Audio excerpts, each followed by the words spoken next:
ഉച്ചക്ക് 1 മണിക്ക് ഭയങ്കര ചൂടാണ് അല്ലെ?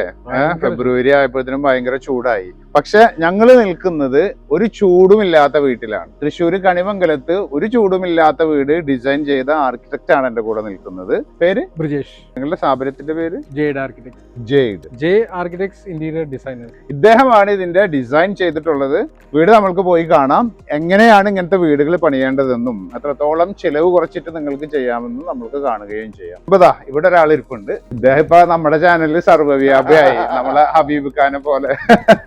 എന്ന് വെച്ച് കഴിഞ്ഞാല് ഈ പ്രോജക്റ്റിന്റെ PMC ഇവരായിരുന്നു, പ്രൊജക്ട് മാനേജ്മെന്റ് കൺസൾട്ടൻസ്. നമ്മൾ സ്വന്തമായിട്ട് ഓരോന്നിന്റെ പിന്നിൽ പോയി കഴിഞ്ഞാൽ നമ്മൾ കോൺട്രാക്ടർ ഏൽപ്പിച്ച് അങ്ങനെയൊക്കെ കാര്യങ്ങളൊക്കെ ചെയ്യുന്ന സമയത്ത് വരുന്ന പ്രോബ്ലംസ് എല്ലാം സോൾവ് ചെയ്തിട്ട് ഫൈസൽ പറയുന്നത് 1.5 കോടി രൂപ അല്ലാത്ത രീതിയിൽ ചെലവ് വരുന്ന ഒരു വീട് നിങ്ങൾ എത്രയാണ് തീർക്കുന്ന പറയുന്നത്? നമ്മൾ എന്തായാലും 1 കോടി രൂപയ്ക്ക് തീർക്കാൻ പറ്റും.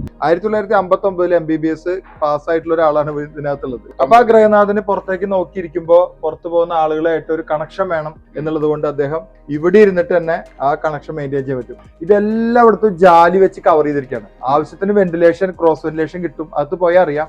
ഈ ഒരു ചൂട് സമയത്തും ഇതിനകത്തൊരു AC ഫാനോ ഇടാതെ ഇതിനകത്ത് പ്രവർത്തിക്കാൻ പറ്റും.